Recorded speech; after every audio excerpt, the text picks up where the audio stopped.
Are there any questions before we begin?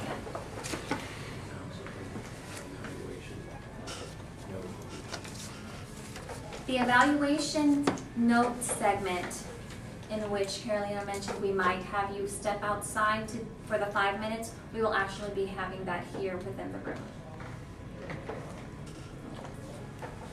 At this time, I would like to introduce and invite to the speaking area our special guest for today. He will be serving as our test speaker with the speech entitled, Live, Live, Live. If not now, when? Timothy Rick.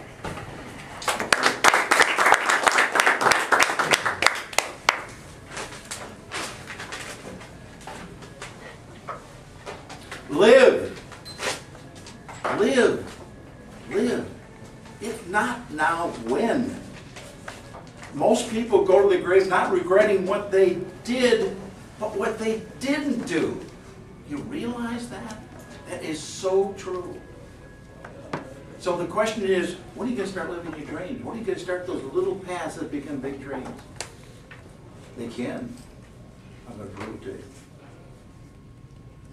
It was a hot summer day in August, and I'm at Fort Jackson, South Carolina, training to kill people. That's what you do in the military.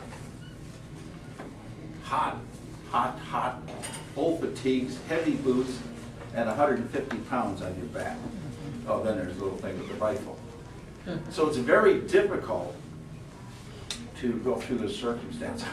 However, we did not know at that time we were training for a place way out west, past California, called the South Pacific Pac. They didn't call it Vietnam at that time. But I hated being in that situation. First of all, my girlfriend just sent me Dear John.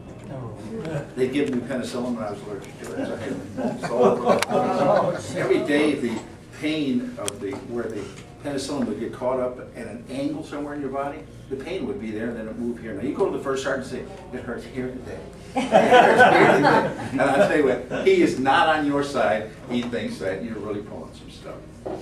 So here I am under all this misery. I lost 30 pounds in a month. And I had an escape. It was always right back here in my backpack.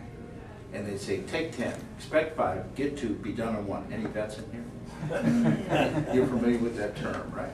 Those were your breaks. So I'd find a tree, lean up against it, pull that book out, and start reading. Escape in my books.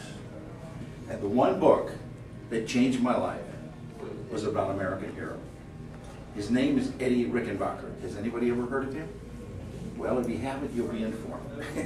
Eddie Rickenbacker was born 2 centuries ago. He was born in the 19th century.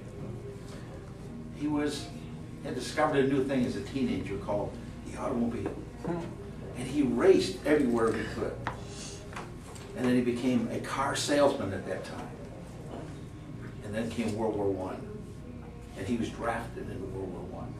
And he ended up being the driving for the Supreme Commander, General Pershing. Because Eddie was really a good driver, one of the few that actually understood cars at that point, 1917. But there was something else that caught his interest. It was up there. He wanted to go up there. He wanted to fly. He wanted to be a pilot. So he pushed General Pershing. He pushed him and pushed him. All right, Eddie, go join the Army Air Corps.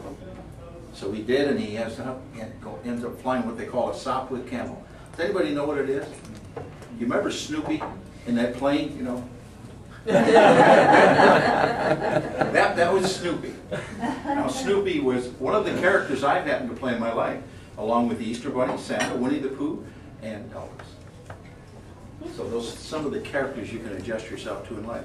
Well, Eddie became the first American ace, and by that I mean he shot down 5 enemy aircraft. And he learned to pilot. He was a quick learner. It took him about 3 weeks. Of course, there was only the throttle and the 2 pedals. There were no gauges or anything, so it was pretty simple to learn. But Eddie Rickenbacker just didn't end with the thought of being a pilot. He lived. He lived in so many ways. He became a race car driver when he got out and actually raced in Indianapolis. He owned Indianapolis for a number of years during World War II and built the golf course that's in the middle there today. He became the first president of Eastern Airlines, which was the first airline that was not subsidized by the government. In World War II, President Roosevelt sent him to the South Pacific, and when he was flying over the Pacific, there's something wrong with the plane, and he was down into the Pacific, declared dead back home, with 9 other people in that plane.